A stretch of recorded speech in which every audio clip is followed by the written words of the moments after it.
now that you've been exposed to the cube and started chatting to people around it, how are you using it to support what you've already been doing with your want to be a champion philosophy and model?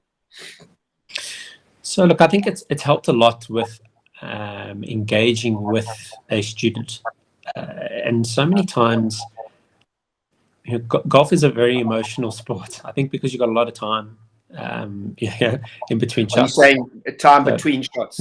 Yeah, there's a lot of emotional time, right? You've got time between each shot, so there's lots of time to think about it. It's just me. The only person at fault is me. Like I have to hit the shot. There's no other outside. That was why we had a caddy. Yeah, fair enough. True. I mean, you can try and blame the wind and the element or your mother for not cleaning your shoes now, whatever. I mean, there's always you need to deflect blame, but at the end of the day, it's me. So, and it can be seen as a personal attack when you are talking with a coach or with a student, you know, after a round.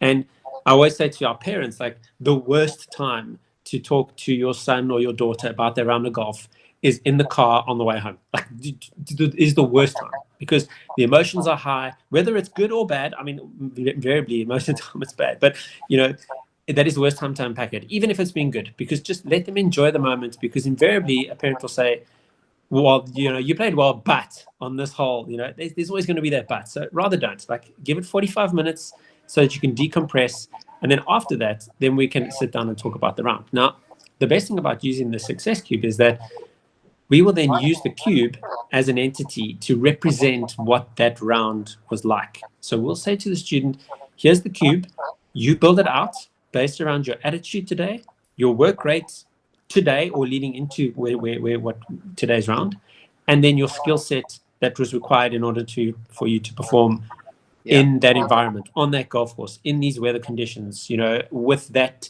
you know, 3-ball or 4-ball or opposition that you were playing, whatever it is, you know, break it down. And as soon as that cube is made and it's put on the table, the conversation now turns to the cube, not to the golfer.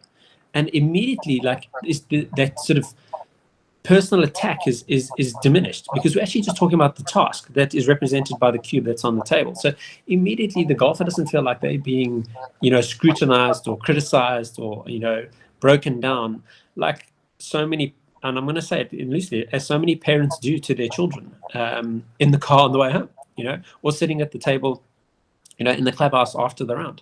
So we found that the cube has been a great way to sort of deflect that, break that the shackles of that, and create a wonderful, you know, open, you know, objective conversation around their performance, whether it was in a round of golf or a tournament or even a task that we've asked them to complete, you know, on the putting green or the driving range or, you know, whatever it might be.